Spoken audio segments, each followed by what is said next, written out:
Ngayong araw, ay mayroon akong isang kuwentong hahaluin ang inyong mga emosyon. Ang pamagat ay, ang walang kwentang paglilingkod. Isipin ninyo, sa loob ng 4 na taon ng buong pusong pag-aalaga sa biyenan, sa pag-aakalang ang asawa ay nagpapakahirap sa ibang bansa.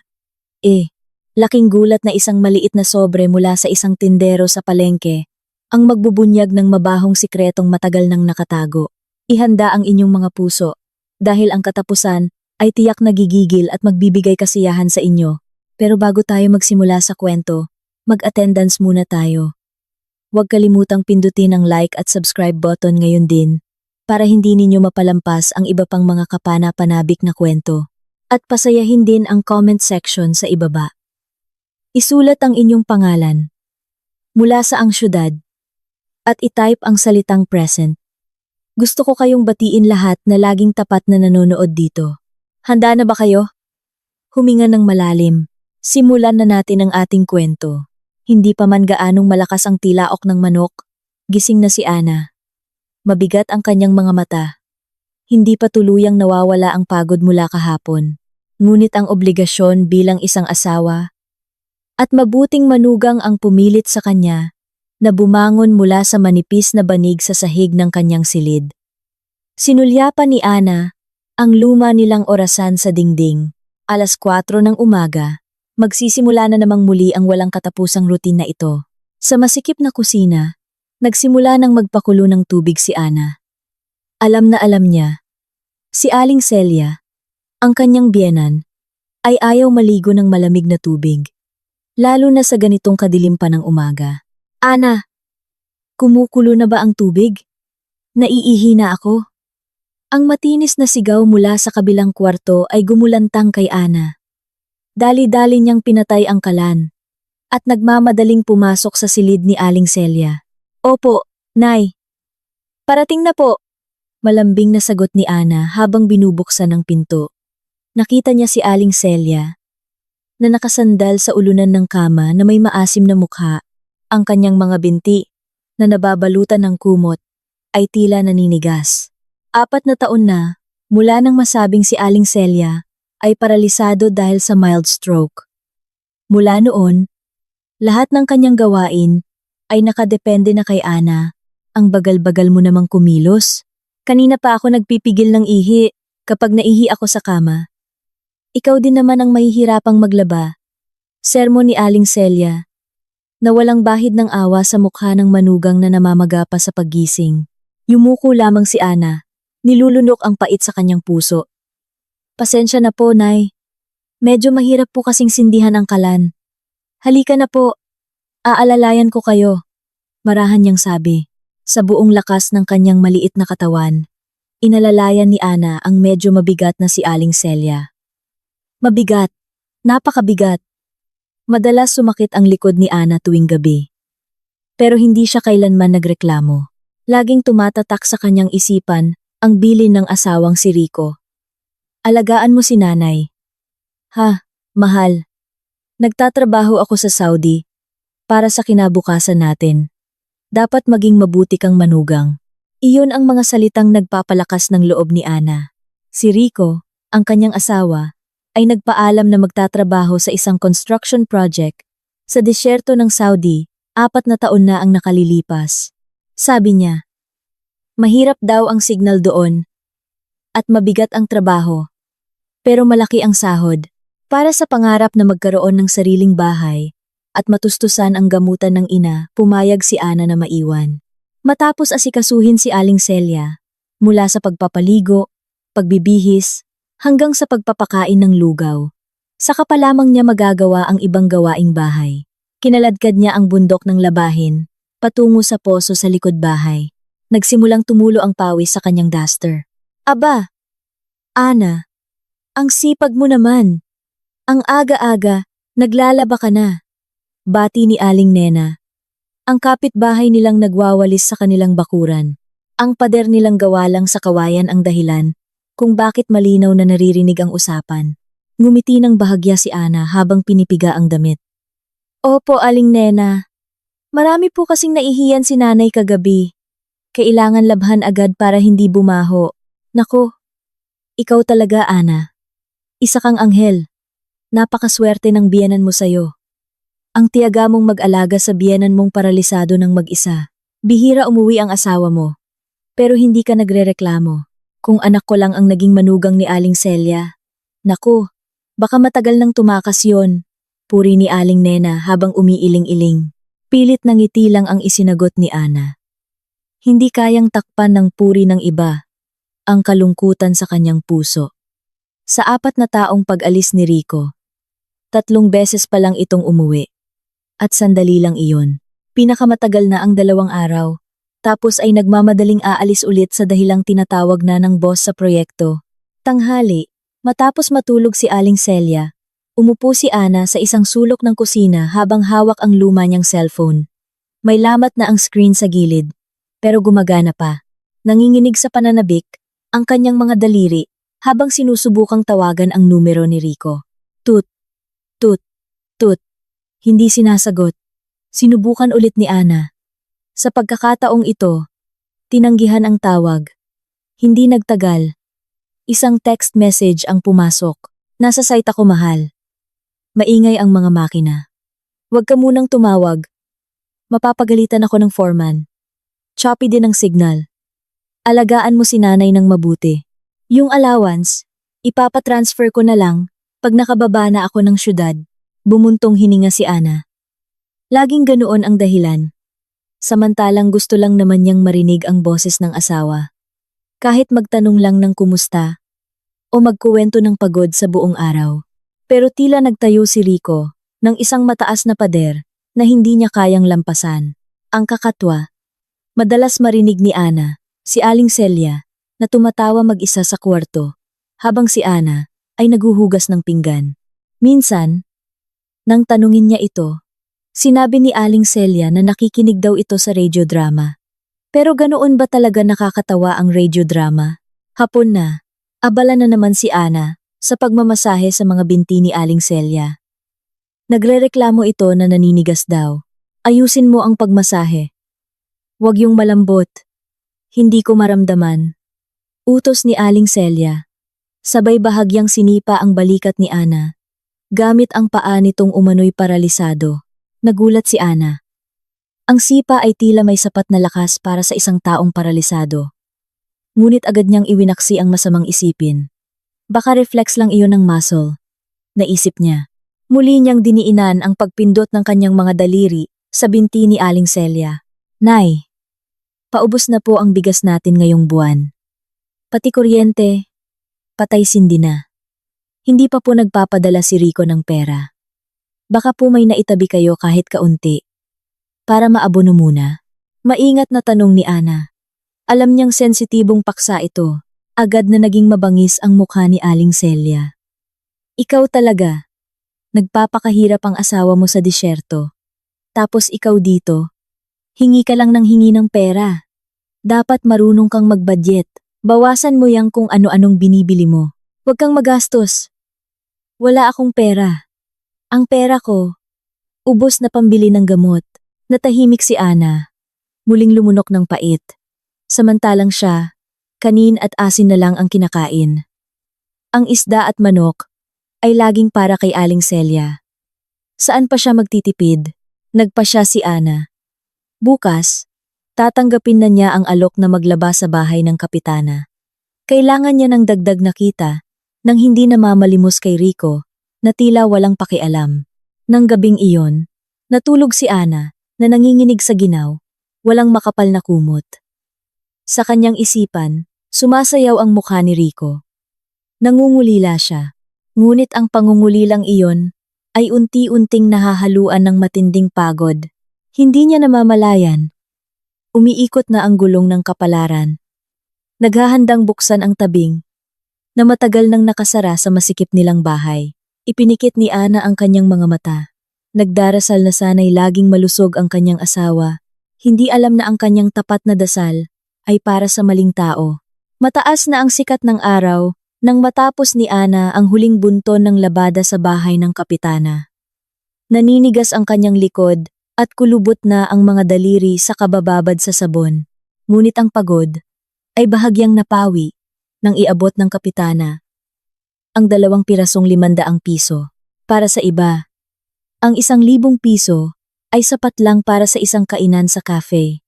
Pero para kay Ana, ito ay pampadugtong ng hininga para sa susunod na 3 araw. Kahit paano, makakabili siya ng medyo mas disenteng ulam para kay Aling Celia. Ang biyena niyang laging humihingi ng primera klaseng serbisyo kahit nagipit sila sa pera. Ana, heto, dagdag para pambili mo ng sabon sa mukha. Para naman gumanda-ganda ka. Bata ka pa. Pero ang gusot na ng mukha mo, parang damit na hindi pa napaplantsa. Biro ng kapitana, habang isinisingit ang dagdag na 200 piso. Ngumiti nang nahihiya si Ana. Tinanggap ang biyaya, na may nanginginig na kamay na puno ng pasasalamat. Maraming salamat po, kapitana. Sobra-sobra na po ito. Ipagdasal niyo na lang po, Nay, na sana makakuha ng bonus si Rico para hindi ko na kayo kailangang abalahin. Tinitigan ng kapitana si Ana, na may halong awa na mahirap ipaliwanag. Huminga ito ng malalim bago bumulong, na tila takot marinig ng hangin. Ana, sa totoo lang, nagtataka ako. Nasa Saudi ang asawa mo, di ba? Ang alam ko, malaki ang sahod ng mga OFW.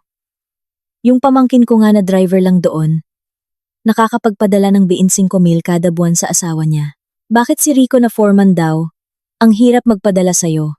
Ang tanong na iyon ay parang isang pinong karayom na tumusok sa puso ni Ana. Siya mismo ay madalas magtanong nito sa kanyang sarili, ngunit laging niyang iwinawaksi at pinapalitan ng mga positibong dahilan. Baka po malaki ang gastos ni Rico doon, kapitana. Sabi po niya, mahal daw ang bilihin doon. Saka nag-iipon din daw po siya para pambili ng lupa. Tumango lang ang kapitana, kahit na ang mga mata nito ay nagpapakita ng hindi paniniwala. Sige na, ipagdasal na lang natin ang pinakamabuti. Mag-ingat ka sa daan, habang pauwi. Gulong-gulo ang isip ni Ana. Ang sinabi ng kapitana ay paulit-ulit na umalingaw-ngaw. Tama nga naman, 4 na taon nang nagtatrabaho si Rico. Pero wala pa rin silang ipon. Kahit pangkain sa araw-araw, kailangan pa niyang magbanat ng buto bilang labandera. Saan napupunta ang perang pinaghirapan ng kanyang asawa? Ngunit muli, sinubukan ni Ana na patayin ang pagdududa. Hindi siya dapat mag-isip ng masama sa sariling asawa. Pamahiin, sabi ng matatanda. Pagdating sa bahay, katahimikan ang sumalubong sa kanya. Hindi nakalak ang pinto, pumasok si Ana at nadatnan si Aling Celia na nakaupo sa luma nitong wheelchair sa sala, nanonood ng isang showbiz talk show sa TV. Nang makita si Ana, ang kaninang blangkong mukha ni Aling Celia ay agad na kumunot. Saan ka galing, Ana? Anong oras na? Ngayon ka lang umuwi. Gutom na ako. Ang sama mo. Hinahayaan mong mag-isa ang biyenan mong paralisado at nagugutom. Bungad ni Aling Celia. Ang kanyang boses ay matinis, salungat sa kanyang katawan na sinasabing mahina at walang lakas. Dali-daling inilapag ni Ana ang supot na naglalaman ng ginataang gulay at tuyo na binili niya kanina. Pasensya na po. Nay, sobrang dami po kasi ng labada sa bahay ni Kapitana. Heto po, dinalhan ko kayo ng paborito niyong ginataang gulay. Susubuan ko po kayo. Hindi pa man nakakasagot si Aling Celia, biglang nag-vibrate ng malakas ang lumang cellphone ni Ana sa ibabaw ng mesa. Pangalan ni Rico ang lumabas sa screen. Kumabog ng malakas ang dibdib ni Ana. Agad na bumulwak ang pananabik, gamit ang kamay na medyo basa pa. Sinunggaban niya ang cellphone at pinindot ang green button. Hello, Rico, kamusta? Bati ni Ana na may nanginginig na boses. Pinipigilan ang luha. Ngunit ang sagot sa kabilang linya ay malamig at nagmamadali. Hello, Ana. Nasaan si nanay? Gusto kong makausap si nanay. Importante. Ibigay mo sa kanya ang cellphone ngayon. Unti-unting naglaho ang ngiti ni Ana. Walang tanong. Nakamusta ka? Walang salitang miss na kita. Utos lang. May bigat sa puso. Inilapit ni Ana ang cellphone sa tainga ni Aling Celia. Nay, gusto raw po kayong makausap ni Rico. Ang mukha ni Aling Celia, na kanina'y nakasimangot, ay biglang nagliwanag na parang langit pagkatapos ng bagyo. Inagaw niya ang cellphone, na may mabilis na kilos. Napakabilis para sa isang taong madalas magreklamo, na naninigas ang kamay dahil sa rayuma. "Hello Rico, anak ko." "Nako, miss na miss ka na ni nanay." Ang boses ni Aling Celia ay naging malambing at puno ng enerhiya. Umatras ng ilang hakbang si Ana. Umupo sa banig habang pinagmamasdan ang usapan. May kakaibang tanawin na gumulo sa kanyang pakiramdam. Humahalakhak si Aling Celia, tuwang-tuwa sa mga kwento ni Rico sa telepono. Nanginginig ang kanyang katawan sa katatawa. Ang kanyang mga binti na sinasabing paralisado ay gumagalaw-galaw na sumasabay sa ritmo ng kanyang malutong na tawa. Ang kanyang mukha ay namumula at sariwang-sariwa. Nasaan na ang matandang babae na kanina lang ay daing ng daing sa gutom at sakit. "Ah, talaga? Naku, ang sarap naman yan. Hahaha. Oo, oo. Sasabihin ko kay Ana mamaya. Huwag kang mag-alala, ligtas ako dito. Alagaan mo ang sarili mo dyan. Huwag kang papalipas ng gutom," sabi ni Aling Celia na may napakasayang tono. Matagal ang usapan. 5 minuto, 10 minuto, hanggang halos 20 minuto. Nakatitig lang si Ana. Siya ang asawa ni Rico. Pero hindi man lang siya binigyan ng pagkakataong makipag-usap ng higit sa 10 segundo. May sumilip na selos, hindi selos sa pag-ibig, kundi selos sa atensyon na napaka-hindi pantay. Matapos magpakasawa sa katatawa, ibinaba ng konti ni Aling Celia ang cellphone. Ibinalik niya ang seryosong mukha. "Oh, heto. Gusto ka raw kausapin ng asawa mo. Mauubos na raw ang load," sabi ni Aling Celia, nang masungit habang inaabot pabalik ang cellphone kay Ana. Tinanggap ni Ana ang cellphone, na may natitira pang pag-asa. "Hello, mahal?" Ang boses ni Rico ay blanko. Natila na ubos na ang enerhiya sa pakikipag-usap sa ina. "Nagpadala ako ng 2,000. Tipirin mo." "Ha? Mahina ang proyekto dito, kaya wala pang bonus." 2,000 Rico? Natigilan si Ana. Pero kailangan ni nanay ng gamot para sa rayuma na 1,000. Ubus na ang bigas. At 1 linggo na tayong delayed sa bayad sa upa ng bahay. "Rico, wala na bang idadagdag? Pagod na ako, Rico. Kung kailangan ko pang maglaba palagi." Ang boses ni Ana ay nagsimulang mamasa, pinipigilan ang luhang gustong kumawala. Katahimikan sa kabilang linya. Tapos ay marahas na buntong hininga. "Huwag kang ang puro reklamo." "Bakit ba ha? Ako dito nagpapakahirap. Buhay ang taya. Ikaw dyan sa bahay. Paisi-isi lang sa pag-aalaga kay nanay. Ang dami mo pang reklamo. Matuto kang magpasalamat. Dapat naiintindihan mo ang sitwasyon ng asawa mo." Sigaw ni Rico. Sa wakas ay bumuhos ang luha ni Ana. Paisi-isi? Ang mga kamay niyang kumakapal na sa kakalaban ng damit ng iba para sa isang subong kanin, at sasabihin ng asawa niya na paisi-isi lang siya, hindi ako nagrereklamo. "Rico, humihingi lang ako ng patas na trato. Asawa mo rin ako." Basta, choppy na ang signal. Magpapadala na lang ulit ako pag may extra. Alagaan mo si nanay ng mabuti. Naku, pag nagsabi si nanay na pinapabayaan mo siya. Tut, biglang pinutol ang tawag.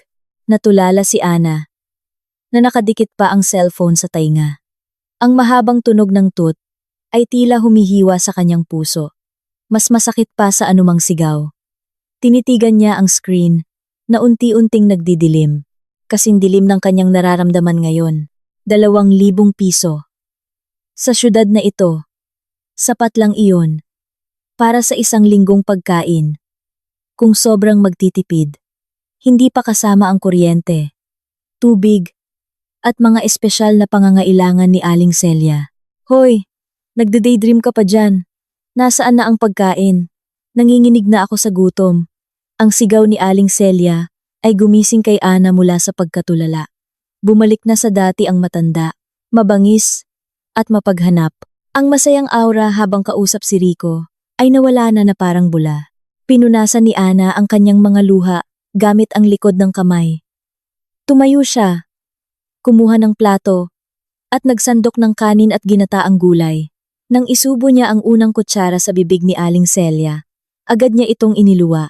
"Pwe, ang alat. Gusto mo ba akong lasunin ha? Dahil ba kakarampot lang ang pinadala ni Rico? Basura na ang ipapakain mo sa akin?" Nanlilisik ang mga mata nito. Samantalang alam na alam ni Ana na tama lang ang timpla ng luto niya. Hindi na siya kumibo.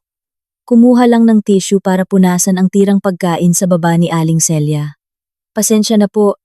Nay, baka mapait lang po ang panlasa ninyo. Gagawa na lang po ako ng matamis na tsaa." "Palusot pa! Sabihin mo na lang na inis ka kay Rico kaya sa akin mo ibinubunton." Marahas na tinabig ni Aling Celia ang kamay ni Ana. Umatras si Ana. Pinipigilan ang hikbi na kumawala. Sa loob-loob niya, sumisigaw siya. Bakit napakabait ni Rico sa ina niya, pero napakabagsik sa kanya? At bakit kayang magbago ni Aling Celia ng 180 degrees sa isang iglap lang? May mali. Mayroong napakalaking mali. Nang gabing iyon, hindi makatulog si Ana. Naalala niya ang mukha ni Aling Celia habang nasa telepono kanina. Iyon ay mukha ng isang taong malusog, walang bahid ng sakit, at si Rico. Ang background noise habang tumatawag kanina ay hindi maingay na makina ng proyekto o ingay ng disyerto tulad ng madalas niyang ikwento. Kanina, tahimik. Paminsan-minsan ay may maririnig na mahinang busina ng sasakyan at malamyos na classical music. Iling-iling si Ana. Imposible, baka radyo lang iyon sa barracks ng mga trabahador. Tumayo si Ana. Dahan-dahang naglakad patungo sa silid ni Aling Celia para tingnan ang kalagayan ng biyenan. Bahagyang nakabukas ang pinto. Sumilip si Ana. Sa ilalim ng madilim na ilaw ng lampara, nakita niya si Aling Celia na nakaupo sa gilid ng kama. Hindi nakahiga sa sakit, kundi nakaupong tuwid habang nagbibilang ng mga piraso ng asul at dilaw na pera. Medyo makapal, nanlaki ang mga mata ni Ana. Saan kumuha si Aling Celia ng ganoon karaming pera? Tanda pa niya. Hindi siya kailanman nagbigay ng cash kay Aling Celia dahil lahat ng pangangailangan nito ay siya ang bumibili. Sabi ni Rico, kaka-transfer lang niya ng 2,000 sa account ni Ana. Kaya imposibleng galing iyon kay Rico na ipinadala sa post office. Pinigil ni Ana ang hininga. Takot na matuklasan.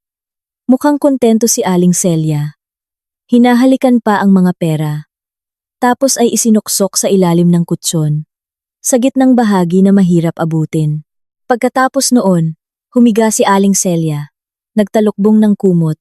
At ilang sandali lang, ay maririnig na ang mahinang hilik. Nang hina ang mga tuhod ni Ana. Dahan-dahan siyang bumalik sa kanyang silid. Ang palaisipan ay lalong nagiging komplikado. Si Rico na kuripot, si Aling Celia na may lihim na ipon, at ang biglaang pagbabago ng ugali. Nang gabing iyon, sa gitna ng nakabibinging katahimikan, ang buto ng pagdududa ni Ana ay nagsimulang tumubo. Naghihintay ng panahon upang sumabog. Alam niya, hindi na siya maaaring manahimik na lang at tanggapin ang kapalaran. May itinatago ang mag-ina sa kanya. Isang bagay na malaki at marahil ay masakit. Kinabukasan, mas malamig pa kaysa karaniwan ang pakiramdam sa bahay. Kahit na sumisikat na ang araw sa mga siwang ng bentilasyon, nagwawalis si Ana na parang makina. Ngunit ang isip niya ay lumilipad sa nangyari kagabi. Ang imahe ng tumpok ng pera sa kamay ni Aling Celia ay patuloy na bumabagabag sa kanya. Paano nangyari na ang biyenan niyang laging nagmamakaawa, na wala siyang pambili ng gamot, ay nagtatago pala ng milyones sa ilalim ng kutson? Ang pag-uusisa ay nagtulak kay Ana, nalakasan ng loob na magtanong. Habang naghahatid ng mainit na tsaa sa silid ni Aling Celia, sinubukan ni Ana na magsimula ng usapan. Nay, pupunta po ako sa palengke mamaya. Yung pera po galing kay Rico kahapon. 2,000 lang. Nabayaran ko na po ang kuryente at nakabili ng bigas. Kung gusto niyong magpabili ng magandang gamot para sa rayuma, baka po may naitabi kayong pera?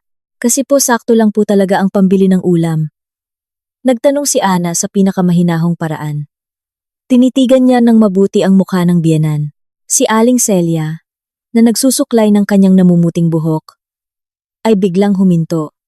Mula sa refleksyon ng lumang salamin, tinitigan niya ng masama si Ana, na nakatayo sa likod niya. Anong ibig mong sabihin, Ana? Pinagbibintangan mo ba akong may tinatagong pera? Tumaas ang boses ni Aling Celia. Ang pagkunwaring nasaktan ay kitang-kita. Saan naman ako kukuha ng pera, Aber? Sa tingin mo ba, ang isang paralisadong tulad ko ay makakahanap ng pera? Sa pagiging kapre o duwende? Ang pera ko ay galing lang sa awa ninyo ni Rico. Kung kakarampot lang ang padala ni Rico, iyon ang kapalaran natin. Huwag mong pilitin ang isang matandang may sakit. Napalunok si Ana. Hindi po ganoon. Nay, kagabi po kasi, nagising ako para umihi. Tapos nakita kong medyo bukas ang pinto ninyo. Parang nakita ko po kayong may hawak na pera. KRRAAAKKK! Ang baso ng tsaa sa tabi ng kama ay natabig ng kamay ni Aling Celia at nabasag. Ang mainit na tsaa ay kumalat sa sahig. Sumigaw si Aling Celia. Namumula ang mukha sa galit. Ngunit ang mga mata nito ay nagpapakita ng pagkataranta na sinusubukang takpan ng galit. Kaya pala. Nagmamanman ka na pala ngayon. Sinisilip mo ako habang natutulog. Ang lakas ng loob mo, Ana. Hindi iyon pera. Mga resibo iyon ng utang ng yumaong tatay mo na binabasa ko para alalahanin siya. Malabo na ba ang mata mo o bulok na ang puso mo para pagbintangan ang sarili mong biyena na nagtatago ng pera? Dali-daling lumuhod si Ana para pulutin ang mga bubog.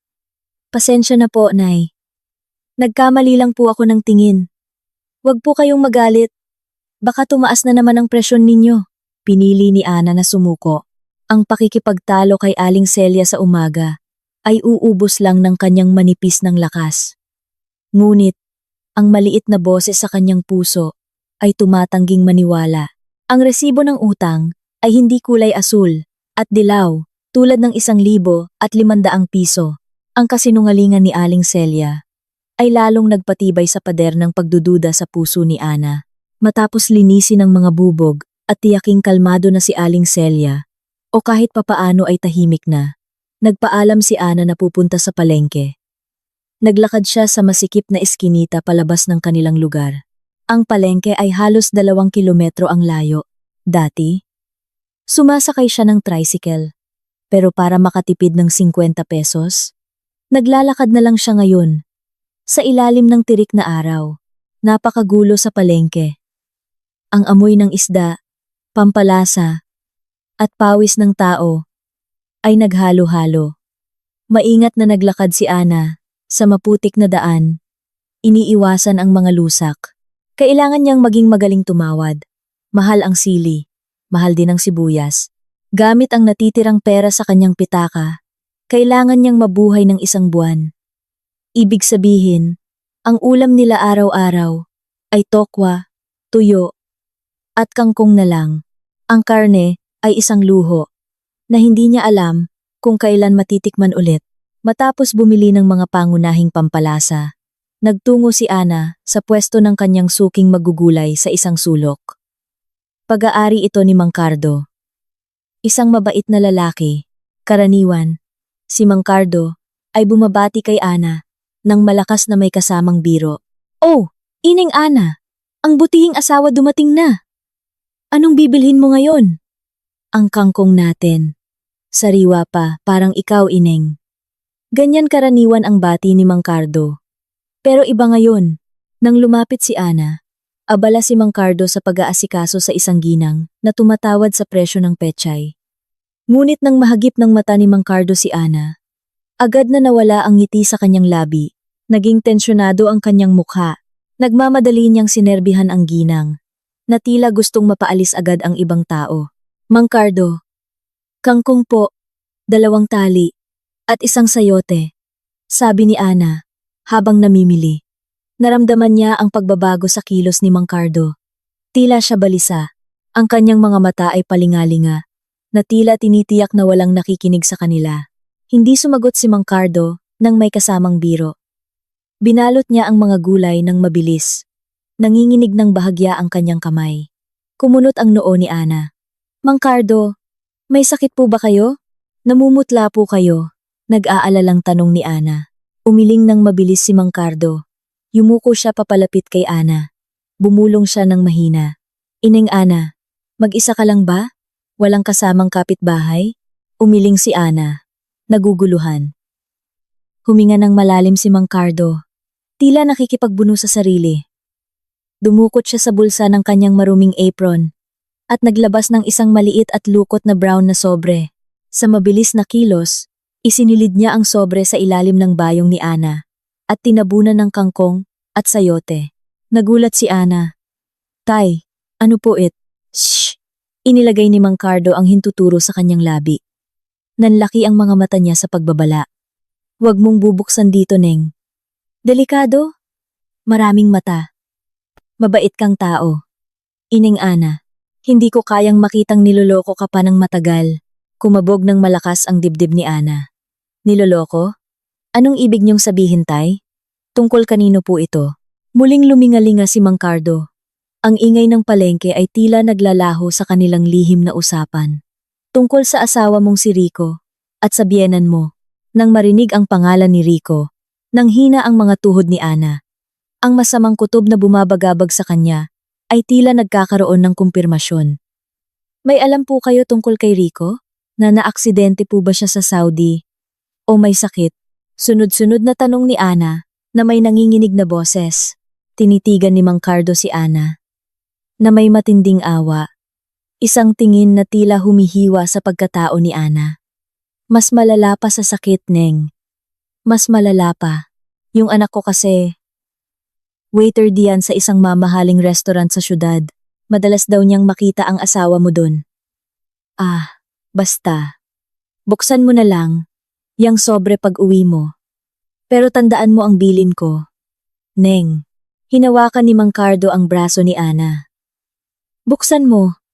Pag mag-isa ka lang, huwag mong hahayaang malaman ni Aling Celia na hawak mo yan. Kapag nalaman niya, magkakagulo. Yang biyenan mo, ahas yan. Sobrang doble kara. Napatanga si Ana. Si Mang Cardo na kilala niyang magalang. Naglakas loob na tawaging ahas si Aling Celia. Gaano kalaki ang sikretong itinatago ng matandang ito? Sige na. Umuwi ka na. Huwag kang magpahalata na balisa ka. Normal lang. Utos ni Mang Cardo. Habang binibitawan ang braso niya nang makita ang isa pang mamimili. Muli siyang sumigaw. Kahit pilit. 50 pesos lang lahat, Neng. Mura na. Iniabot ni Ana ang pera na may nanlalamig at pinagpapawisang kamay.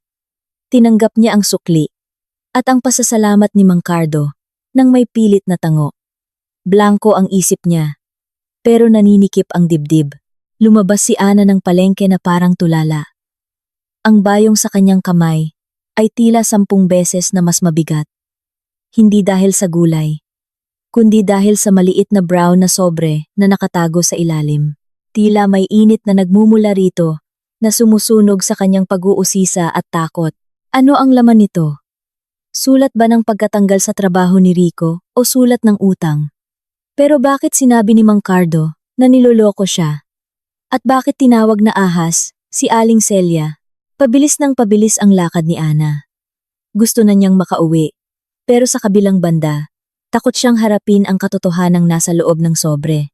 Ang daan pa uwi, na dati napakainit at napakalayo, ay tila napakaikli na ngayon. Bawat hakbang ay naglalapit sa kanya, sa isang katotohanan na maaaring sumira sa pundasyon ng buhay na pinilit niyang panindigan.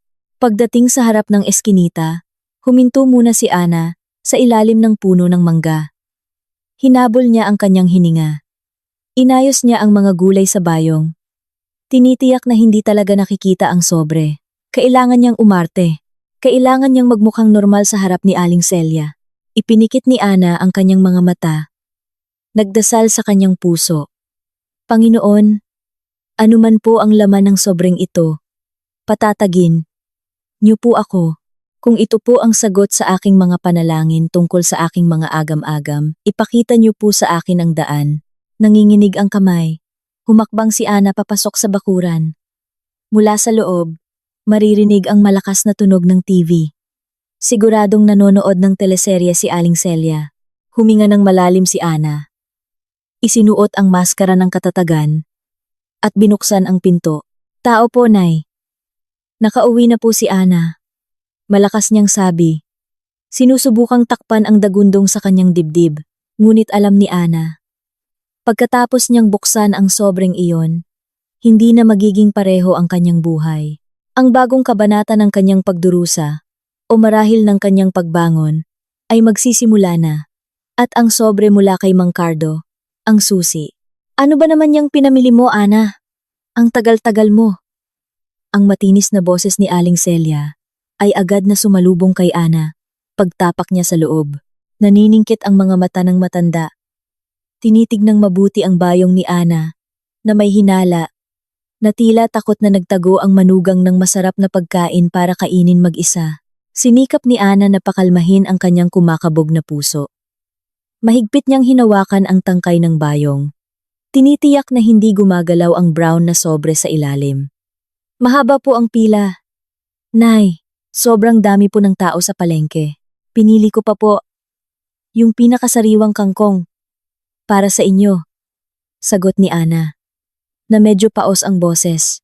Palusot pa. Akin na. Tingnan ko.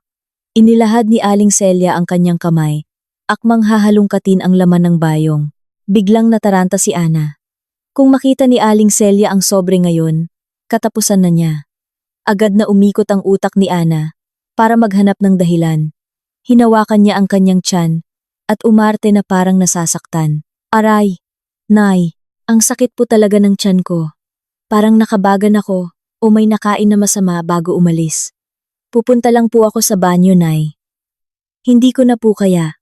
Walang hintay-hintay ng permiso. Tumakbo si Ana papunta sa banyong nasa likod ng bahay, malapit sa kusina. Binaliwala niya ang sigaw ni Aling Celia na minumura siya dahil sa pagiging bastos. Walang modong manugang. Titingnan lang ang pinamili. Tatakbuhan ka. Naku, pag nagtagal ka dyan, tambak na ang hugasin. Isinara ng malakas ni Ana ang pinto ng banyong gawa sa kalawangin na yero. At nilak ito. Humihingal siya. Sa masikip at maalinsangang espasyo na iyon, ito lang ang lugar kung saan mayroon siyang privacy. Kinuha ni Ana, mula sa kanyang bulsa, ang lukot na brown na sobre. Tila mainit ito sa kanyang kamay. Nanginginig. Pinunit niya ang gilid ng sobre.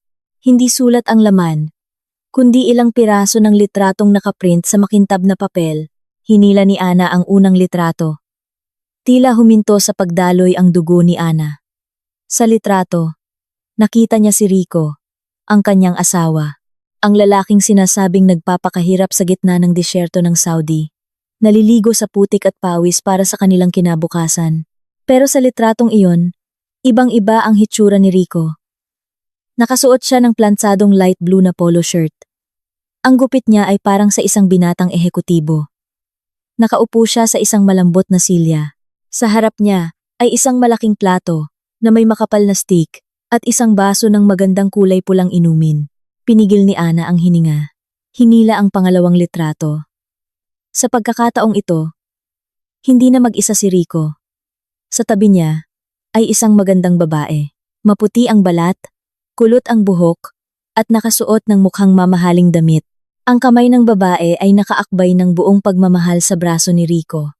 Pareho silang tumatawa, nagtitinginan na puno ng pag-ibig. Ang ngiti ni Rico sa litratong iyon ay ang ngiting matagal nang nawala sa buhay ni Ana. Ang ngiting minsan nang nagpaibig kay Ana, ngayon ay libreng ibinibigay sa ibang babae. Tumulo ang luha ni Ana. Pumatak mismo sa makintab na litrato. Ngunit ang pinakamalaking sorpresa ay nasa ikatlong litrato. Kinuha ito mula sa malayo. Ngunit malinaw pa rin. Nakatayo si Rico habang karga ang isang batang lalaki. Ang bata ay maputi, bilugan ang mga mata, at ang mukha. Ang mukha niya ay perpektong kopya ng mukha ni Rico. Tumatawa ang bata habang hawak ang isang lobo. Sa tabi nila, nakangiti ang magandang babae habang hawak ang maliit na paa ng bata. Mukha silang isang masayang pamilya. Isang perpektong pamilya Tinakpan ni Ana ang kanyang bibig para hindi marinig ang kanyang hagulgol. Bumagsak ang kanyang katawan sa malamig at basang sahig ng banyo. Binaliktad niya ang litrato. Umaasang may paliwanag, ngunit isang digital date stamp lang ang nandoon sa ibabang sulok. 1 linggo na ang nakalipas. 1 linggo na ang nakalipas. Tinitigan ulit ni Ana ang unang litrato. Naniningkit ang kanyang mga mata. Pinagmamasdan ang background. Sa likod ni Rico, may isang neon sign na may nakasulat na The Summit Grill. Alam ni Ana ang lugar na iyon. Isa itong mamahaling restaurant sa rooftop ng isa sa pinakamalaking mall sa sentro ng syudad. Ang syudad kung saan nakatira si Ana. Halos 10 kilometro lang ang layo mula sa kanilang masikip na bahay. Gumuho ang mundo ni Ana. Kaya pala, sa buong panahong ito, hindi pala nasa Saudi si Rico. Ang kuwento tungkol sa disyerto, sa mahirap na signal, sa pagtulog sa barracks, sa pagkain ng instant noodles lahat, ay kasinungalingan. Nasusuka si Ana. Totoong masakit na ang tiyan niya ngayon. Hindi dahil sa kabag, kundi dahil sa brutal na sampal ng katotohanan. Sa loob ng 4 na taon, nabuhay si Ana na parang alipin, kumakain ng kanin at asin. Nagtitiis sa pangungulila. Minumura ni Aling Celia. Nagtatrabaho ng magaspang hanggang sa kumapal ang mga kamay. Para saan? Para suportahan si Rico na namumuhay pala ng marangya sa parehong syudad. Diyos ko, Rico, bakit? Bakit mo to nagawa? Mahinang hikbi ni Ana. Tinitigan niya ulit ang mukha ng bata sa litrato. Mga 3 taong gulang. Ibig sabihin, may relasyon na si Rico sa babaeng iyon mula pa lang sa unang taon ng kanyang pag-alis. O baka hindi talaga siya umalis para magtrabaho. Umalis siya para bumuo ng bagong pamilya. Biglang nag-ugnay-ugnay ang mga piraso ng palaisipan sa isip ni Ana. Ang kakarampot na padala, ang dahilan na hindi matawagan. Ang lihim na ipon ni Aling Celia. Ang malakas na tawa ni Aling Celia habang kausap si Rico. At ang tingin ng awa ni Mang Cardo. Lahat ay nagkaroon ng saysay. Alam ni Aling Celia. Siguradong alam ng biyenan niya ang lahat. Hindi lang siya pinagtaksilan ng kanyang asawa. Pinaglaruan pa siya ng kanyang biyenan. Nagkunsabahan silang dalawa para gawing gatasan at libreng katulong si Ana. Ine-enjoy ni Aling Celia ang tapat na pag-aalaga ni Ana. Habang si Rico ay nagpapakasaya sa kanyang bagong buhay nang walang pasanin sa pag-aalaga sa inang may sakit. Ana, mamamatay ka na ba dyan sa loob? Ang tagal-tagal mo. Naiihi na ako. Ang malakas na kalabog sa pinto ng banyo ay gumulantang kay Ana. Dali-dali niyang pinunasan ang kanyang luha. Hindi siya dapat maging mahina. Hindi siya dapat masira ngayon. Kung lalabas siya na may namamagang mata at humahagulgol, maghihinala si Aling Celia at magsusumbong kay Rico. At tiyak na babalik ta rin ni Rico ang mga pangyayari o baka tumakas na naman. Hindi. Kinuyom ni Ana ang mga litrato at isinuksok sa ilalim ng kanyang damit panloob, ang pinakaligtas na lugar na hindi hahalungkatin ni Aling Celia. Binuksan niya ang gripo. Paulit-ulit na hinugasan ang mukha para itago ang pamamaga ng kanyang mga mata. Tinitigan niya ang kanyang refleksyon sa timba ng tubig. Ang mukha ng isang tangang babae na niloko sa loob ng 4 na taon. Ngunit ang tingin sa kanyang refleksyon ay dahan-dahang nagbago. Ang kalungkutan ay tumigas, naging isang bagay na matigas at malamig.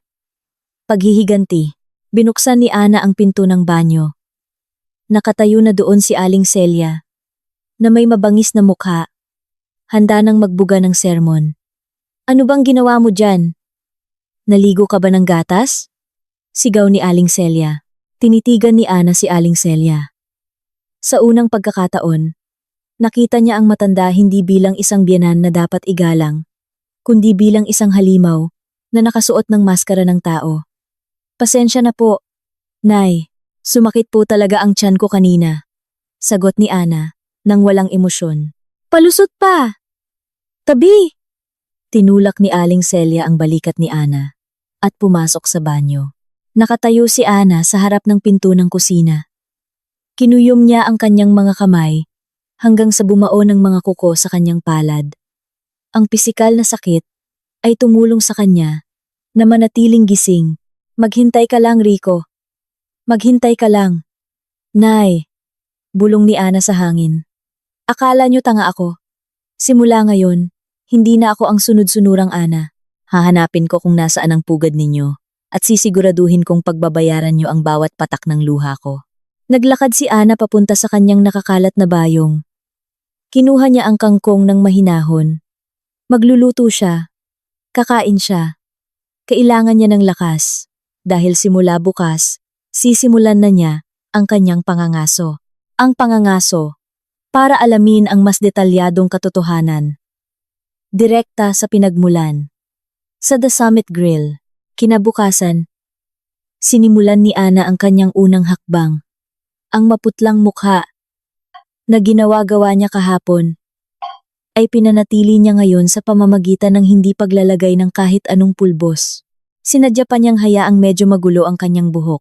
Habang inihahatid ang almusal na lugaw para kay Aling Celia, naglakad si Ana na hawak ang kanyang tiyan. Paminsan-minsan ay napapangiwi sa sakit na wala naman. Nay, magpapaalam po sana ako na hindi muna ako maglalaba sa bahay ni Kapitana ngayon. Simula pa po kahapon, masakit na ang tiyan ko, lalo pong lumala. Pupunta lang po ako sa health center sandali para humingi ng gamot, sabi ni Ana na may mahinang boses. Si Aling Celia, na abala sa pagkain ng lugaw, ay huminto saglit at tiningnan ang manugang nang may pag-iimbestiga.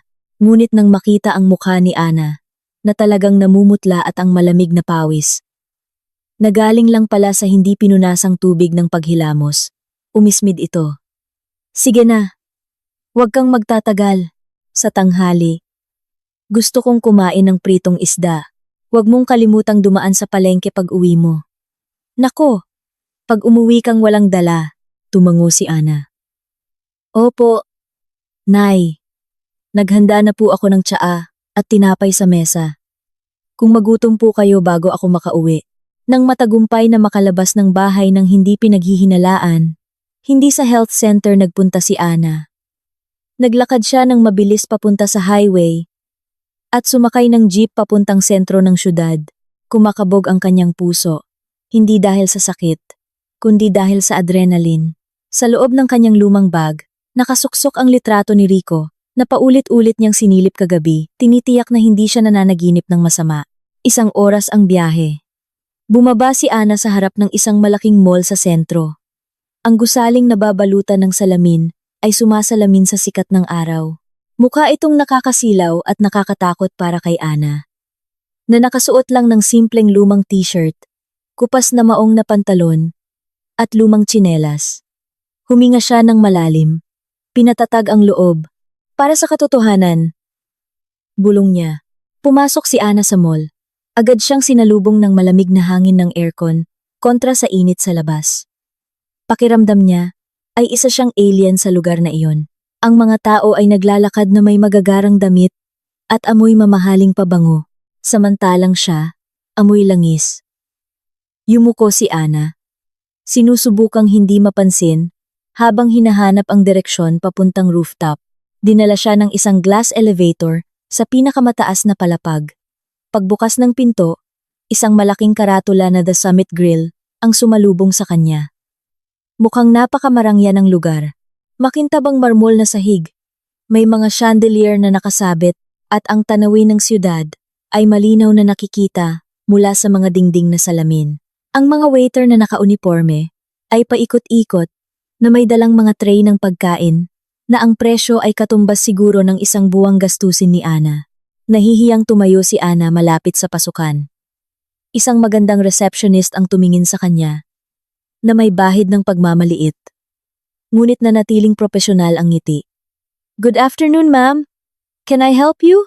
For reservation po, or may imi-meet kayo? Tanong nito. Tiningnan siya, mula ulo hanggang paa. Kinuyom ni Ana ang kanyang bag. Alam niyang hindi siya bagay doon bilang bisita. Naku, miss. Magtatanong lang po sana ako. Hinahanap ko po kasi ang kamag-anak ko. Sabi niya, madalas daw siyang kumain dito. Inilabas ni Ana ang litrato ni Rico na nakaupo sa restaurant. Tinakpan niya ng hinlalaki ang bahagi ng litrato kung saan nakikita ang babae at ang bata. Ipinakita lang ang mukha ni Rico at ang background ng restaurant. Sumulyap ang receptionist. Tapos ay kumunot ang noo. Ah, si Sir Rico po ba? Doug. Parang pinukpok ng martilyo ang puso ni Ana. Kilala niya? Kilala ng empleyado ng restaurant ang asawa niya. Ibig sabihin, totoo. Regular na customer si Rico. Opo, kilala niyo po? Tanong ni Ana. Sinusubukang itago ang panginginig ng boses. Oo naman po, ma'am. VIP member po dito si Sir Rico. Madalas po siyang mag-dinner dito tuwing weekend. Sagot ng receptionist ng kaswal. Hindi niya alam na sinisira niya ang puso ng babaeng kaharap niya. Pero hindi pa po siya dumarating ngayon. Karaniwan, tuwing Sabado ng gabi po siya pumupunta. Tuwing weekend, kinagat ni Ana ang kanyang labi. Tuwing weekend, kumakain ng masarap si Rico dito. Samantalang si Ana sa bahay, minamasahe ang paa ni Aling Celia habang nagtitiis ng gutom. Miss, alam mo ba kung saan nakatira si Sir Rico? May bigla ang problema kasi sa pamilya. Hindi matawagan ang cellphone niya. Nagsinungaling si Ana. Nagmamakaawa ang mga mata. Umiling ang receptionist. Nako, pag-address po, hindi ko po alam. Privacy po kasi ng customer yon. Nanghina si Ana. Hanggang dito na lang ba? Akmang tatalikod na siya. Nang may isang sekyu na nakatayo malapit sa desk ang tumikhim. Ang sekyu, isang lalaking nasa katanghalian na ang edad at mukhang mabait, ay lumapit kay Ana. Nang abala na ang receptionist sa telepono. Ma'am, pasensya na po. Narinig ko pong hinahanap niyo si Sir Rico, bulong ng sekyu. Mabilis na lumingon si Ana. Muling sumilay ang pag-asa. Opo, kuya. Kilala niyo po? Tumingin sa kaliwat kanan ang sekyu. Madalas ko pong tulungang ipark ang sasakyan ni Sir Rico. Puting Pajero. Ang kintab. Tanda ko po kasi, laging malaki ang tip niya. Puting Pajero. Gustong matawa ni Ana. Nang mapait, sabi ni Rico. Nagmamaneho siya ng truck sa Saudi. Alam niyo po ba kung saan siya nakatira? Giit ni Ana. Narinig ko po minsan nakausap niya yung, asawa niya sa labi habang naghihintay ng kotse. Pauwi na raw sila sa may Vista Verde Estates. Yun pong bagong subdivision sa South. Kinuha raw po nila yung pinakamalaking unit doon. Paliwanag ng sekyu na walang kamalay-malay. Iniisip niyang si Dayan ang asawa ni Rico. Maganda po ba ang asawa niya, kuya? Mahinang tanong ni Ana. Para makasiguro. Naku, ang ganda po, ma'am. Parang artista. Ang cute pa ng anak nila. Masiglang sagot ng sekyu. Saglit na nagdilim ang mundo ni Ana. Ang kumpirmasyon ay sunod-sunod at walang awa. Kaya pala, itinuturing na lehitimong asawa ang babaeng iyon sa mata ng mga tao dito. At si Ana ay isang multo na lang ng nakaraan na kinalimutan. Salamat po, kuya. Maraming salamat. Nagmamadaling sabi ni Ana. Hindi na niya kayang marinig pa ang mga papuri tungkol sa masayang pamilya ng kanyang asawa. Nagmamadaling lumabas si Ana sa restaurant. Marahas na pinindot ang button ng elevator. Ang luhang kanina pa niya pinipigilan ay tuluyan ng kumawala, pero agad niya itong pinunasan. Hindi, huwag kang iiyak ngayon. Vista Verde Estates. Ang pangalan ay tumatak sa kanyang isip. Ang subdivision na iyon ay halos 10 kilometro lang din ang layo mula sa kanilang bahay. Napakalapit, ngunit parang langit at lupa. Paglabas ng mall, hindi agad umuwi si Ana. Umupo siya sa isang waiting shed. Nakatulala sa kalsada. Ang mga katotohanan ay kumpleto na. Hindi nasa Saudi si Rico. Mayaman si Rico. May mamahaling kotse si Rico. May bago si Rico na magandang asawa. At nakatira sila sa Vista Verde Estates. Hinimasimas ni Ana ang kanyang sumisikip na dibdib. Ang sakit ay hindi nakalungkutan, kundi galit. Isang galit na tumutupok sa lahat ng natitirang pagmamahal niya. Nagsinungaling ka, Rico. Sabi mo, sabay tayong maghihirap. Sabay tayong giginhawa. Pero ikaw lang pala ang gumiginhawa at hinayaan mo akong mag-isa sa hirap habang inaalagaan ang nanay mo. Biglang pumasok sa isip niya ang imahe ni Aling Celia. Si Aling Celia na alam ang lahat. Si Aling Celia na nagpapakasasa sa pera ni Rico. Habang si Ana ay binibigyan ng mumo, kinuyom ni Ana ang kanyang kamay. Hintayin mo ako sa bahay, Nay. Malapit nang matapos ang palabas mo, bulong ni Ana. Tumayo siya at pumara ng jeep pa uwi. Ngunit ngayon, ang kanyang layunin ay hindi lang umuwi. Gagawin niya ang isang bagay na mas matapang. Kailangan niyang makita mismo ang bahay sa Vista Verde Estates. Pero bago iyon, kailangan niya munang harapin ulit si Aling Celia. Magpapanggap bilang isang tangang manugang ng kaunti pang panahon habang nagbabalak na ibulgar ang kanilang kabuluka sa harap mismo nila. Sa loob ng masikip na jeep, nagplano si Ana. Hindi siya susugod ngayon. Masyadong madali iyon para sa kanila. Gusto niya ng mas matibay na ebidensya. Gusto niyang makita silang magkasama. At gusto niyang wasakin sila sa panahong pakiramdam nila ay pinakaligtas sila. Tumingin si Ana sa daan na may malamig na tingin. Ang tingin ng isang babaeng ang puso. Ang hapon ay may dalang kulay kahel sa langit nang makarating si Ana sa kanilang bahay. May dala siyang supot ng sariwang isdang galunggong. Espesyal na hiling ni Aling Celia. Sa buong biyahe pa uwi, binuo na ni Ana ang plano sa kanyang isip. Kailangan niyang maglaro ng malinis. Kung sasabog siya ngayon, magiging isa lang siyang suwail na manugang na itataboy nang walang dala. Habang si Rico at Aling Celia ay mananatiling payapa sa kanilang buhay na itinayo sa kanyang pagdurusa. Tao po! Sabi ni Ana, pagbukas ng pinto. Saan ka ba nagpunta? Ang tagal-tagal mo. Gutom na ako. Pati gamot ko. Hindi ko pa naiinom, bungad ni Aling Celia mula sa kanyang silid. Huminga ng malalim si Ana. Nagsuot ng isang pilit na ngiti. Pumasok siya sa silid ni Aling Celia. Nakahiga ang biyenan niya habang minamasahe ang noo. Umaarting nahihilo sa gutom. Pasensya na po, Nay. Ang tagal po kasing magpuno ng jeep.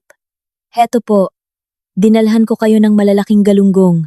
Iprito ko po ng tuyo na may kasamang bagoong at sili. Paborito ninyo, sabi ni Ana na may huwad na lambing. Agad na nagningning ang mga mata ni Aling Celia nang marinig ang menu. Kahit pilit na pinanatili ang inis, halata na. Sige na, bilisan mo. Huwag mong susunugin. At naku, pag maalat na naman yan tulad kahapon. Nagpunta si Ana sa kusina at nilinis ang isda. Ang isip niya ay lumilipad sa magandang babae sa litrato. Dayan. Ang pangalang binanggit ng Sekyo kanina. Ini-imagine ni Ana kung paano si Dayan ay parang reyna sa mamahaling restaurant. Samantalang siya dito ay amoy lansa para lang pagsilbihan ng ina ng asawang nagtaksil sa kanya. Ang kutsilyo sa kamay ni Ana ay mas marahas na humiwa sa tiyan ng isda. Matapos magluto, dinala ni Ana ang isang tray na may mainit na kanin, pritong isda at bagoong sa harap ni Aling Celia. Napuno ng mabangong amoy ang silid. Si Aling Celia na kanina'y mahina, biglang nagkaroon ng lakas at umupo ng tuwid ng walang tulong. Ayan! Ito ang pagkain! Bulong ni Aling Celia habang kumakain ng mabilis. Natila takot na may umagaw. Umupo si Ana sa sahig. Minamasahe ang manhid na binti ni Aling Celia. Naghintay siya ng tamang sandali. Habang abala si Aling Celia sa pagnguya ng buntot ng isda, nagsimula si Ana. Nay, mahinang tawag ni Ana. Ano na naman? Hihingi ka na naman ng pera? Sagot ni Aling Celia, na hindi lumilingon. Hindi po, Nay. Kanina po sa jeep, may narinig akong tsismis. May kapitbahay daw sila na OFW. Sabi nagpapakahirap daw. Pero sa abroad pala, nag-asawa ulit ng isang mayamang biyuda. Yung unang asawa, niloloko ng ilang taon. Kuwento ni Ana. Tinitignang mabuti ang reaksyon ni Aling Celia. Ang kamay ni Aling Celia, nakukuha sana ng bagoong ay biglang huminto. Isang segundo lang. Pero nahuli ito ni Ana. Mayroong hindi natural na pagtigil. Oh, tapos? Ano ngayon? Wala ka talagang magawa kundi makinig sa mga murang tsismis. sabi ni Aling Celia, ngunit ang pagmuya niya ay bumagal. Nakakaawa lang po kasi, yung unang asawa nay. Ang tapat-tapat na naghihintay. Nag-aalaga ng biyenan. Tapos pagtataksilan lang pala. Pagpapatuloy ni Ana. Sinadyang idiin ang salitang nag-aalaga ng biyenan. Nay, kunwari lang po. Kung si Rico po pala, ganoon din. Kung si Rico po pala may ibang asawa na mas mayaman. Magagalit po ba kayo sa kanya? Prang! Nahulog ang kutsara ni Aling Celia sa plato. Namula ang mukha ng matanda. Lumingon siya kay Ana, na nanlilisik ang mga mata. Humihingal. Ngunit sa likod ng galit, may nakita si Ana na iba. Takot, taranta, ang tingin ng isang taong nahuli. Anong pinagsasabi mo? Pinagdarasal mong magloko ang asawa mo? Walang utang na loob kang asawa. Sigaw ni Aling Celia. Nagpapakahirap ang asawa mo sa disyerto. Halos mamatay na sa malaria. Para sa'yo, para sa akin. Tapos ganyan ang iniisip mo? Nagtatanong lang po, Nay. Kunwari lang naman po. Depensa ni Ana. Walang kunwari-kunwari. Baka magdilang anghel ka at magkatotoo yan. Puro kahinala kay Rico. Dahil baka karampot ang padala niya. Mukha ka talagang pera. Dapat magpasalamat ka't may asawa ka pang responsable. Tingnan mo nga ang sarili mo, Ana. High school graduate ka lang. Itsura mo, sakto lang. Wala kang kahit ano. Kung hindi ka pinakasalan ni Rico, sinong papatol sa'yo? Ang mga salita ni Aling Celia ay parang bala, matalim at masakit. Inaatake nito ang pagkatao ni Ana para takpan ang kanyang pagkataranta. Isang klasikong taktika ng manipulasyon. Tahimik lang si Ana. Nakayuko, hindi dahil sa takot, kundi para itago ang mapanuyang ngiti na namumuo sa kanyang labi. Ang reaksyon ni Aling Celia ay sobra-sobra para sa isang kunwaring tanong. Kung walang alam si Aling Celia, dapat ay ipagtatanggol niya ang anak niya ng, "Naku, imposible yan kay Rico." Pero nagalit siya ng husto at binalikan si Ana. Iyon ay isang self-defense. "Pasensya na po, Nay. Hindi ko po sinasadya." Mahinang sabi ni Ana. Nagkukunwaring takot. Umismid si Aling Celia. "Wala na akong ganang kumain. Linisin mo to. At tandaan mo, huwag ka nang magsalita ng kung ano-ano tungkol kay Rico. Pag nalaman ni Rico na pinagbibintangan mo siya, hindi kita ipagtatanggol pag hiniwalayan ka niya." Nakakatawa na ang banta na iyon sa pandinig ni Ana ngayon. Hiwalayan. Iyon mismo ang hinihintay ni Ana. Pero hindi bago niya sila wasakin. Nilinis ni Ana ang mga plato. Mula sa manipis na kortina ng kusina, sumilip siya. Nakita niya si Aling Celia na dumukot sa bulsa ng duster. Naglabas ng isang lumang cellphone. Mabilis na nagdial at idinikit sa tainga. Pinatalas ni Ana ang kanyang pandinig. "Hello, Nak. Rico." Bulong ni Aling Celia. "Yung asawa mo, nagiging kakatwa na." "Oo." Nagtatanong tungkol sa pag-aasawa ulit. "Hindi. Parang tsismis lang narinig. Pero natatakot ako. Baka maghinala na siya." "Oo. Mag-ingat ka. Baka malaman niya ang tungkol kay Dayan." "Oo." Sinigawan ko na siya ng husto. Kumulo ang dugo ni Ana. Nanginginig ang katawan niya sa galit. Ang kumpirmasyon ay perpekto na. Si Aling Celia ay hindi biktima. Si Aling Celia ang utak. Aling Celia ang utak. Si Aling Celia ang tapat na tagapag-ingat ng sikreto. Hindi para sa kapakanan ng pamilya ng anak, kundi para sa sarili niyang kaginhawaan na tinatamasa mula sa pera ng bagong asawa ni Rico. Dayan. Mismong sa bibig ng biyenan niya narinig ang pangalan. Umatras si Ana, bumalik sa lababo. Isa-isang tumulo ang luha niya sa maruruming plato. Ngunit ngayon, hindi na niya pinunasan. Hinayaan niyang pumasok ang sakit sa bawat selula ng kanyang katawan. Ginagawang gasolina ng paghihiganti na hindi na mamamatay. "Akala niyo tanga ako?" Bulong ni Ana habang pinipiga ang espongha. "Akala niyo katulong lang ako na pwedeng lokohin habang buhay?" "Sige, Nay, kung gusto mong maglaro ng dula-dulaan, magiging mahusay akong katambal. I-enjoy mo ang mga natitira mong payapang araw. dahil malapit nang dumating ang bagyo. Nang gabing iyon, mas payapa ang tulog ni Ana. Wala nang agam-agam. Malinaw na ang kalaban. Malinaw na ang target. Bukas, sisimulan niya ang susunod na hakbang. Ang pagkuha ng mas matibay na pisikal na ebidensya para hulihin silang lahat sa isang patibong na hindi nila matatakasan. Ang lihim na passbook. Kailangan itong mahanap ni Ana. Ang pagkakataong hinihintay ni Ana ay dumating makalipas ang 2 araw. Maaga pa lang, biglang nag-utos si Aling Celia na ihatid siya sa labas. Ana, dalhin mo ako sa labas. Magpapaaraw ako. Maganda raw ang sinag ng araw sa umaga. Para sa mga buto, masunuring tumango si Ana. Maingat niyang itinulak ang wheelchair palabas sa ilalim ng puno ng mangga. Heto po ang tsaa nyo, Nay. Papasok lang po ako sandali. Papalitan ko po ang kobre kama nyo. Amoy kulob na po kasi. Sige, linisin mo ng maayos. Nagmamadaling pumasok si Ana. Ito na ang pagkakataon.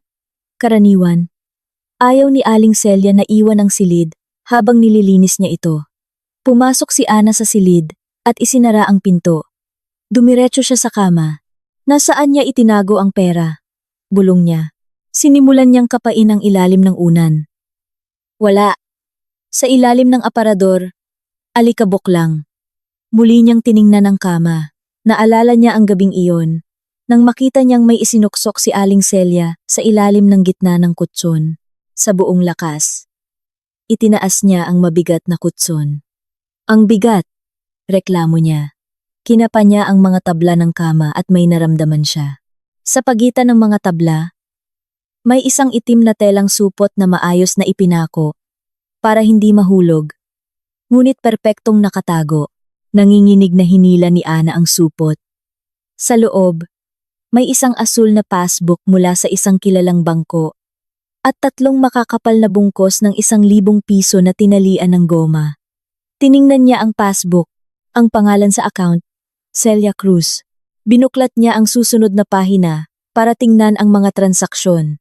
Nanlaki ang kanyang mga mata. May 01. Incoming transfer. PHP 50,000.00. May 02. Incoming transfer. PHP 50,000.00. May 03. Incoming transfer. PHP 70,000.00. Ang mga numero ay nagpatuloy bawat buwan sa loob ng 4 na taon, hindi bababa sa PHP 30,000. Tiningnan ni Ana ang huling balanse. Total balance. PHP 1,545,040 million. Napaupo si Ana sa sahig. 1,500,000 piso. Tumulo ang luha ni Ana. Hindi dahil sa lungkot, kundi dahil sa matinding sakit ng kalooban. Naalala niya noong 1 linggo, nangailangan siyang umutang ng 1 kilong bigas sa tindahan. Naalala niya noong nilagnat siya, pero hindi nagpatingin sa doktor dahil sa takot sa gastos. Naalala niya noong sinigawan siya ni Aling Celia dahil sa manipis na hiwa ng tokwa para makatipid. Diyos ko, ang sama-sama ninyo, bulong ni Ana. Sa buong panahon, nagpapadala si Rico ng 10,000 sa ina niya.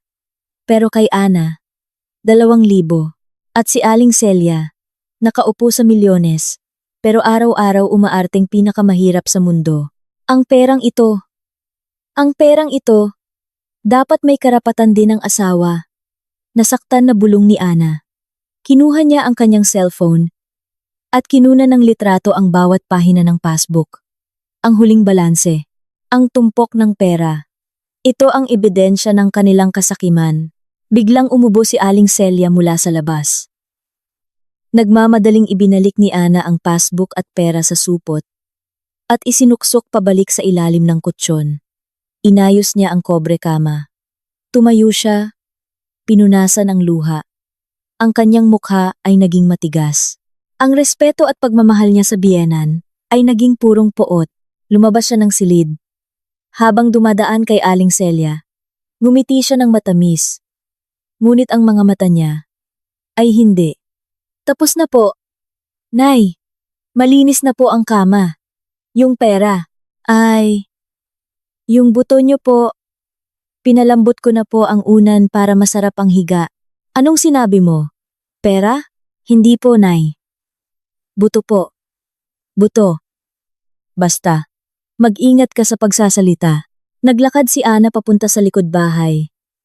Sa isip niya, tumatawa siya ng mapait. Sige, murahin mo ako hanggat gusto mo. Nay, i-enjoy mo yung pera mo habang kaya mo pa. Dahil sisiguraduhin kong hindi mo na matitikman yan. Ang katotohanan ito ang nagpatibay sa kanyang desisyon. Hindi siya aalis ng walang dala. Kukunin niya ang nararapat sa kanya. Ang susunod na target, makita mismo ang marangyang buhay ni Rico at ng bago niyang pamilya. Biyernes. Araw ng pag-alam. Maaga pa lang, bihis na si Aling Celia. Suot ang kanyang pinakamagandang bestida. Ana, mag-special ka ng tricycle. Magpapa-check up ako sa isang espesyalista sa kabilang bayan. Kailangan ko po ba kayong samahan, Nay? Wag na! Mabilis na tanggi ni Aling Celia. Puno ang sasakyan. Kasama ko si Aling Nena. Maglinis ka na lang ng bodega. Sige po. Nay, ingat po. Nang mawala ang sasakyan, hindi sa bodega nagpunta si Ana. Tumakbo siya sa kanyang silid. Kinuha ang bag at nagsuot ng jacket. Kailangan niyang malaman kung saan talaga pupunta si Aling Celia. Sumakay siya ng tricycle papuntang Vista Verde Estates. Pagdating sa tapat ng gate, nagtago siya sa isang coffee shop sa tabi ng daan. Naghintay siya. 1 oras ang lumipas nang biglang may isang puting pajero na lumabas mula sa subdivision. Huminto ito sa harap ng isang minimart. Bumaba ang isang lalaki. Si Rico, mas mataba at mas malinis kaysa huli niyang uwi. Bumaba rin ang isang magandang babae at isang bata, si Dayan. Ngunit ang nagpakulo ng dugo ni Ana ay nang bumukas ang pinto sa likod. Lumabas si Aling Celia. Walang wheelchair, walang tungkod. Tuwid siyang tumayo at naglakad nang mabilis patungo sa kanyang bagong apo. Apo ko, ang gwapo-gwapo naman. Bili tayo ice cream? Narinig ni Ana ang masayang boses ni Aling Celia. Tinakpan ni Ana ang kanyang bibig para hindi sumigaw. Bumuhos ang luha niya. Ang babaeng sa bahay ay kailangan niyang buhatin at linisin. Ngayon ay tumatakbo-takbo pa habang hinahabol ang apo. Diyos ko, Diyos ko. Si Rico, inakbayan ng ina. Si Dayan, inakbayan si Aling Celia. Pumasok silang tatlo sa minimart na parang perpektong pamilya. Habang si Ana, ang alipin na iniwan sa kulungan ng pagdurusa para protektahan ang kanilang kasinungalingan. Inilabas ni Ana ang kanyang cellphone. Nanginginig. Kumuha siya ng maikling video. Nizoom niya ang kamera kay Aling Celia na lumalabas ng minimart. Dila-dila ang ice cream. Tumatawa. Ang 15 segundong video na iyon ay sapat na para wasakin ang buhay nila. Rico, bulong ni Ana na may nanlilisik na mata. Pinabayaan mo ang asawa mo para maging alipin ng malusog mong ina. Umalis na ang pahero. Naiwan si Ana. Nakatayo. Nakatingin sa alikabok. Ang sakit ay naging isang malamig at matalim na desisyon. Wala nang luha. Pinunasan niya ang kanyang pisngi. Tiningnan niya ulit ang video. Kompleto na ang ebidensya. Sumakay si Ana ng jeep pa uwi. Ngunit ngayon, umuuwi siya para ihanda ang entablado ng paghuhukom. Magpakasaya ka ngayon, Nay. Dahil bukas, hindi ka na makakatawa. Ang huling yugto ng laro ay nagsimula na. Pagdating sa bahay, sinimulan ni Ana ang kanyang huling paghahanda. Pumasok siya sa silid ni Aling Celia. Muli niyang itinaas ang kutson. Kinuha niya ang supot na may pera at passbook. Inilipat niya ang laman sa kanyang sariling bag. Pinalitan niya ito ng mga ginupit na dyaryo at ibinalik sa ilalim ng kutson. Pagkatapos, inimpake niya ang kanyang mga damit, ang mga importante lang. Damit, diploma, marriage certificate, at gintong alahas na pamana ng ina. Inilagay niya lahat sa isang lumang maleta. Nagpunta siya sa kusina at nagluto. Nagluto siya ng kalderetang kambing, paborito ni Aling Celia. Kumain ka ng marami mamaya. Nay, ito na ang huling hapunan. Bulong niya. Pagsapit ng gabi, malinis na si Ana. Malinis na ang bahay. Nakahain na ang mesa. 6:00, dumating ang inarkilang sasakyan. Muling nag-transform si Aling Celia. Bago pumasok, yumuko siya, nagmukhang pagod, at kinaladkad ang mga paa. Tao po, Nay. Nakauwi na po kayo? Naku, Ana, parang mababali ang likod ko. Sabi ng doktor. Lalo raw naiipit ang ugat ko. Inalalayan ni Ana si Aling Celia. Kawawa naman si nanay. Heto po, nagluto ako ng kalderetang kambing. Para sa inyo. Nagningning ang mga mata ni Aling Celia. Binuksan ko po ang alkansya ko, Nay. Para mapasaya kayo. Kumain ng lahap si Aling Celia. Habang kumakain, nagsimula si Ana. Nay, kanina po. Dumaan dito si Kap. Sabi niya, tinitingnan niya lang daw ang listahan ng residente. Tapos sabi ko, baka bukas, hindi na ako dito nakatira. Nabilaukan si Aling Celia. Anong sabi mo? Aalis ka? Iiwan mo ako? Hindi po aalis, Nay. Lilipat lang po. Kasi po, hanggang bukas na lang ang upa natin dito. At wala po akong pambayad. Hindi pa po nagpapadala si Rico. Ano? Paano tayo? Sa ilalim ng tulay. Tawagan mo si Rico ngayon din. Umiling si Ana. Wag na po. Nay, may plano na po ako.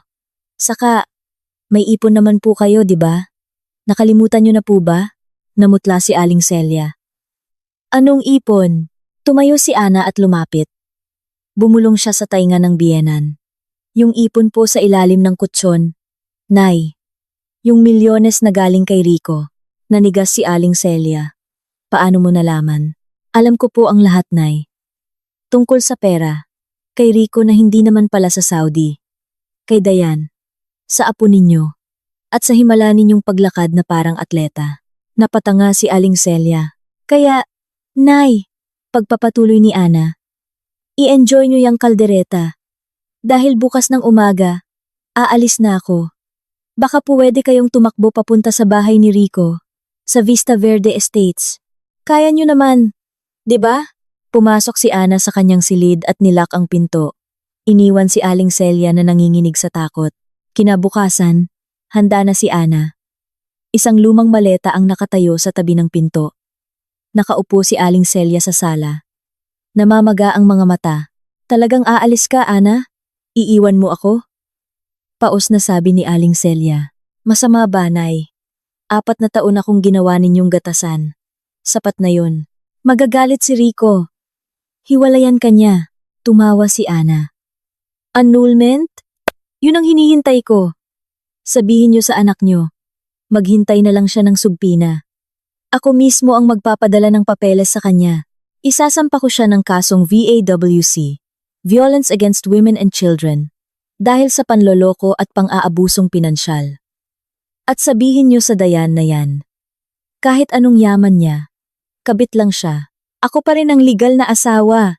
Inilagay ni Ana ang sobre sa kandungan ni Aling Celia. Regalo ko po, mga litrato ng masayang pamilya ng anak ninyo. Saan ka pupunta? Hindi ko na po problema yan. At yung supot niyo po sa ilalim ng kutson, kinuha ko na kagabi. Namutla si Aling Celia. Ano? Bago pa makasagot ang matanda, mabilis na kinapkap ni Ana ang bulsa ng duster ni Aling Celia at hinablot ang lumang cellphone nito. Akin na rin pala tong cellphone mo, Nay. Para hindi ka agad makatawag sa anak mong manloloko. Magtiis ka muna dyan. Nakangiting sabi ni Ana sabay bulsa sa telepono. Yung makapal na cash na tinatago nyo doon, kinuha ko na. Ituring nyo na lang pong back pay at sahod ko sa loob ng 48 na buwan bilang nurse, katulong, at kusinera ninyo. At yung passbook ninyo na may 1.5 million? Dala ko rin. Hindi para i-withdraw, kundi para ibigay sa abogado ko. Bilang matibay na ebidensya ng pang-aabuso ninyo. Magnanakaw! Ibalik mo ang pera ko! Sumigaw si Aling Celia. Sinubukang tumayo pero natumba. Hindi siya tinulungan ni Ana. Huwag po kayong sumigaw ng magnanakaw. Kinuha ko lang po ang karapatan ko. Yung nasa ilalim ng kutsyon, pinalitan ko na po ng dyaryo para may mabasa kayo pag naiinip kayo. Salamat po, Nay. Sana lagi kayong malusog para makapag-jogging kayo papunta sa bahay ni Dayan. 10 kilometro lang naman. Kayang-kaya nyo yan. Ana, huwag kang umalis. Pakiusap. Sino ang magpapakain sa akin? Sino ang maglilinis sa akin? Humagulgol si Aling Celia. Huminto si Ana sa pinto, ngunit hindi lumingon. Magdasal po kayo, Nay.